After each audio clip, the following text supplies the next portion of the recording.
Welcome, Ecuador. Happy New Year, School of Orisha Studies and Orisha Lifestyle Academy.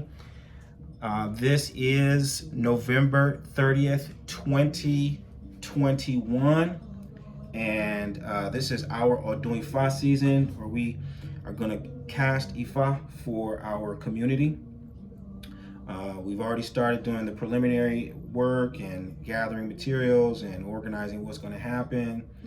And we're doing this to gear up to the main event, that kind of drives our tradition, which is divination, sacrifice, and observances. This is one of the characteristics of our tradition that differentiates it from, especially from the Western or the Semitic traditions, right? If you've been affiliated with Islam or you've been affiliated with Christianity, you don't have this kind of a resource, right? So this is one of the things that I know that is very meaningful for people who practice Orisha lifestyle at every level, right? It's like even when you first get introduced to it, one of the first things that people want to do is they want to have a reading. And after, for me, I have this ongoing, it's been a while now, but it's like, yep, I've done my 1,000 readings, you know what I mean? And I've seen 1,000 people, right? And I've divined for people in the Caribbean, I've divined for people in Latin America, I've divined on the East Coast, the West Coast, the North, the South, right? And black people, white people, Indian people, Chinese people, Korean people, Russians, Persians. Like I've done this for a lot of different kinds of people under a lot of different circumstances. And based on my experience with people who've been very successful in the practice and people who've been wildly unsuccessful with the practice, I've started to look for best practices, right? And so I start looking at not just how does the tradition work, because Ifa is a tradition. Ifa is as old as time. It is set. It's set, and it's designed to do what it does. But some people don't do very well with it. Some people can't really figure out how to optimize the resources and the tools of Ifa. And so, although I'm keenly aware of the things that make people not be able to take advantage of Ifa, like I said, the real focus over the years, once I hit a certain point in my career, became how do I translate the things that I know people are doing that allows them to get the most out of this tradition. Okay, so one of the things that I know helps people optimize Ifa is the ability to plan. That's something that hands down across the board, the people who I know are successful in the Caribbean, the people who I know who are successful in Africa, the people who I know are successful in the United States, the people who I know who are successful in Europe, who practice Ifa, they plan. They plan. And the ones who plan best tend to actually do the best, right? So that's one of the driving forces of why we're having this particular conversation today. And if you go to my personal page, when I just open it up for people for individual personal divination, I've got a whole video up there right now that says, look, do not make an appointment to consult Ifa with me unless you have answered these questions. Don't waste my time. I just don't want to have a conversation with you and you're not ready to hear the answers. You're not ready to respond to what Ifa is going to tell you to do. I don't want to talk to that individual. I want you to get your stuff together. Line your things up and be ready so that when Ifa speaks, you're going to be able to act. Okay? So that's what we're aiming at right now. Magic is real. I'm not a skeptic. I'm not a doubter. I have complete and absolute confidence that magic is real and it happens every day. I've experienced it. I've seen it manifest in other people's lives. I know it is real. Where the doctor said it was impossible, I've seen it happen. Where the lawyer said it was impossible, I've seen it happen, right? I know it's real. I know it's real. I know it's real. But you can't control magic. You cannot control magic. You're not gonna make Obatala do what you want Obatala to do at 5 o'clock on March 9th. You're not gonna do that, okay? And this is one of the things that is a red flag for me, concerns me about kind of the movement that I see emerging, not even emerging, the movement that I see predominate our tradition is a bunch of hocus pocus and people chasing shadows. People thinking that they're gonna just do whatever they wanna do until the day before the test, and then go whip out a charm and bang, you got 100. That's what I see people do over and over and over again. I've seen people go all the way to initiation and do the full thing and drop thousands and thousands of dollars. And as if, oh, you did this and then it's all done now. You don't have to do anything else now. You've got the magic bullet. And that's a trend that's just universally accepted. It's just universally accepted. It's such a foregone conclusion that when I tell people something like, you have to get trained before you get initiated, there's people who are genuinely offended. What do you mean? What do you mean? Well, I mean that Shango is not just going to go to work for you. You got Shango, but you're going to go to work tomorrow at 8 o'clock, homeboy. If you don't, you're getting fired. Ogun is not going to go to court for you. You missed your court date? Oh, that's a problem. So there's a really practical, realistic aspect of this that you cannot ignore if you want to be successful at this. Okay? One of the ways you know this is by understanding, for example, that Ogun is a blacksmith for real. Ogun is a mechanic for real.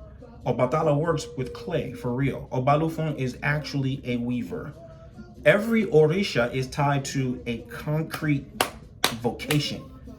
They are bead makers, weavers, seamstresses, hair braiders, bead makers, carvers, fishermen, hunters, right?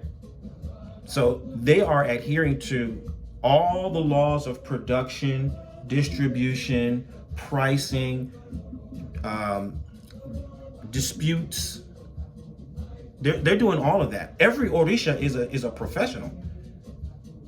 Every Orisha is a professional, like a dentist, like a lawyer, like a psychologist, like a teacher, they are professionals in Yoruba civilization. They are the ones who uphold the civilization and make it move smoothly, right? So you can't be doing that sitting on your hands. You need to think, you need to plan, you need to organize, you need to execute. That is essential to our tradition and our practice. And you need to understand that and respect that so that you're in the right place for magic to manifest. You're not asking these right? When for example, when I see people, it's a small thing. When you want to make an instrument do more than it's designed to do, this is where you see people start to become more and more either esoteric or they become more aggressive, right? Those are kind of two trends that you can see. You're talking to someone about Orisha and they're talking for hours and you can't understand what they're talking about because it never lands, it never hits the ground. Or you talk to someone and they're just giving you elbow shots that you just, it's so aggressive because they're overextending the capacity of that particular thing. And instead of respecting the limitations of that thing, they're just going to keep doing one extreme or the other. Okay? The middle ground, the thing that sustains it, the skeleton that holds this thing up, is your ability to decide. That's the backbone. Your Ori is what shows your destiny in the prenatal state. That's your superpower, y'all. If your Ori chose for you to be a banker, best thing for you to do is be a banker. If your Ori chose for you to be a fisherman or a swimmer or a painter or a dancer or a singer or a mechanic, if that's what your Ori chose in the prenatal state, the very best thing for you to do is keep making decisions that reinforce that prenatal choice. That's your greatest superpower, right? And so your ability to do that is going to be supported and enhanced by a plan. Okay? It's going to be enhanced by a plan. So that's why we're here today. We're here so that we can plan, we can think, we can organize ourselves to the best of our ability, and then be in the place for magic to manifest on time. So when things are happening, you're where you're supposed to be, you're with who you're supposed to be, you have the materials in your hand, and when they say, oh, how about we talk to you, you're able to step up to the podium and start talking as if you were the person who was supposed to be there in the first place, even though somebody else's name is literally on the program, right? Hope you guys understand what I'm saying. Like, if you just imagine there's someone supposed to make a keynote address or something like that, and you guys hear these stories in an acting situation. This guy was the actor and this guy was the understudy, and the actor was doing it, and the understudy's got to be there, you know, helping him or helping her all along the way. And then for whatever reason, on the actual day, the main person who was supposed to be there, who everyone came to see, that person can't be there for whatever reason. But then someone else stepped into the position and played it as naturally as ever could be. That's about all the magic you need, right? When something happens that nobody else expected, somehow you're perfectly positioned to execute without a problem, all right? But you can't control when that's going to happen. You can't dictate, like I said, on March 3rd in this year, that this is what's going to happen. So you've got to be prepared, and you got to keep preparing, right? You got to keep refining that vision. You got to keep showing up. So this is what we're going to do. This is what we're going to go through today. We're going to take some step-by-step procedures to plan your spiritual journey for this year, so that, quite honestly, when you get onto the arena and nothing goes the way that you expected it to, you have a point of reference to say, I expected it to go this way, right?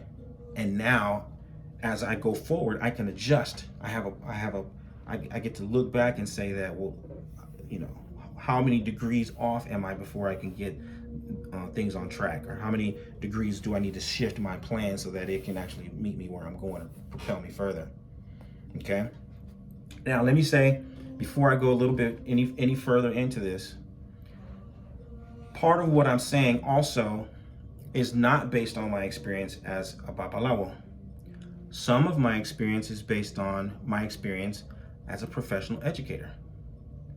My entire adult life, I have been an educator, okay? And from the playground, preschool, to the boardroom, right? I've gone into executive, C-level settings and planned educational experiences for corporate professionals. Not once or twice, but year after year, okay? I've done the exact same thing with little children in the hood, and I've taken them from point A to point B. So I understand how people change. I understand what it takes for a person to go from knowing nothing, being able to do nothing, to being able to master things, okay? No magic involved, just the basic brass ass tacks. If you want to learn this, this is what you're going to do. If you don't want to do it, you're not going to change. Okay? Some of it is just like that. Once upon a time, I had a friend. You guys know I talk about my musical career like I was getting down with, Miles Davis and Dizzy Gillespie and them. But in reality, I was just a guy who had a horn and I used to try my best. Anyway, this guy used to hang out with Cuban guy. He played with the Cuban Philharmonic. You guys have heard me tell this story before.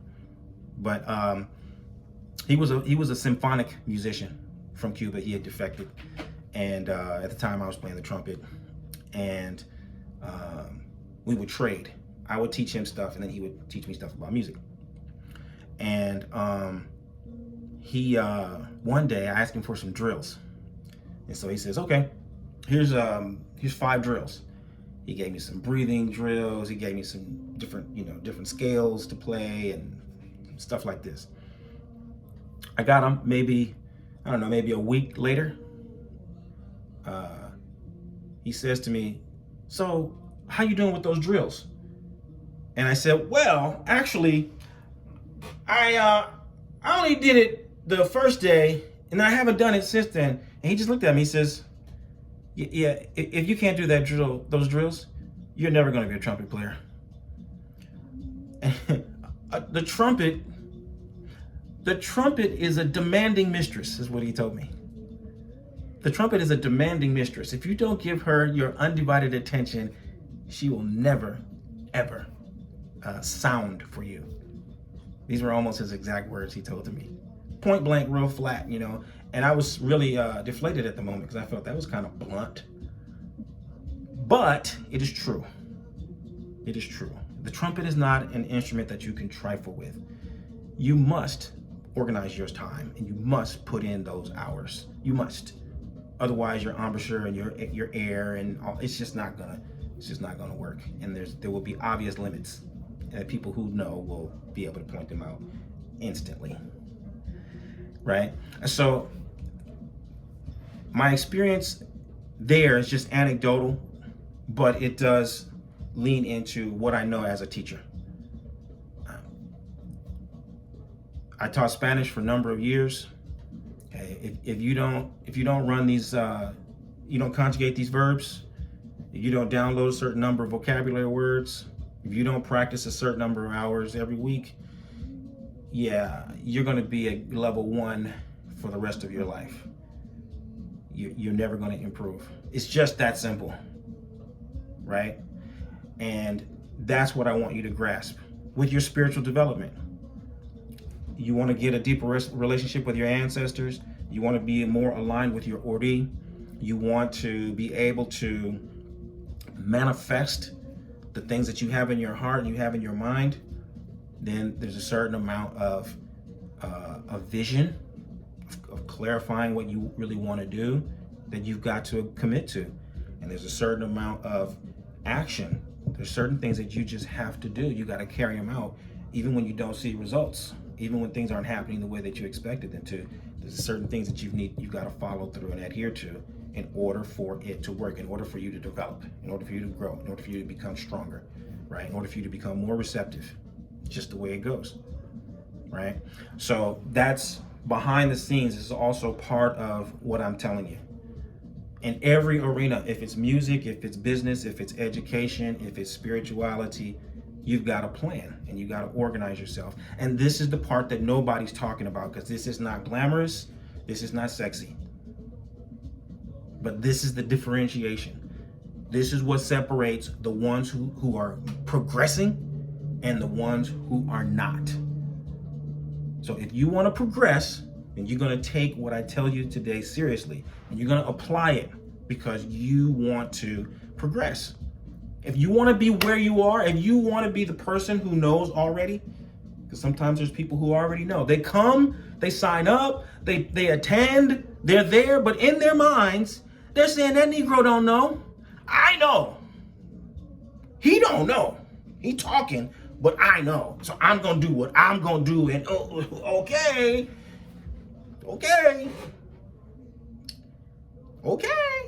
But I can tell you, I'm not just yang. there's people who I know who are where they were last year and the year before and the year before and the year before, but they still yak yak yak yak yak yak yakety yak yak yak yak yak yak yak yak yak yak. Don't be one of those people. Okay? Don't be one of those people. I want you to have the satisfaction and the fulfillment of actually planning something and following through with that plan and getting the kind of results and the fulfillment and the gratification that only comes from doing. There's a certain thing that you're only gonna get. There's a certain kind of satisfaction. There's a certain kind of joy. There's a certain sense of awe and amazement, gratitude that only comes from you doing the work. There's no shortcuts. There's no other way around it. And a plan is going to help you pull this off over and over and over again. All right? So to give you some idea, let's see, I want to show you something on the big picture side, what I'm thinking about, and then we'll go into our planning activity. But first I need to find my screen share. Why don't I see my screen share? Okay, here it is. Yeah. All right. So right here you see this Venn diagram. Okay, and I'm gonna pause here